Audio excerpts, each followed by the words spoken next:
आप कौन हो जी? चाची, आप हमारे घर में क्यों बैठी हो? तुम्हारे चाचा से मेरी शादी हुई है। चाचा तो कह रहे थे मेरी शादी हुई है। हम दोनों की शादी हुई है। आप हमारे घर में कितने दिन रहोगी? मैं भी यहीं रहूंगी, अपने घर नहीं जाऊंगी। रोटी भी यही खाओगी? हाँ बेटा।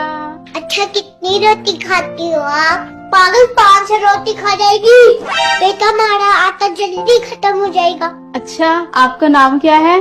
का नाम वैभव है, मेरा नाम शीख है। आप अपना नाम तो बता दो।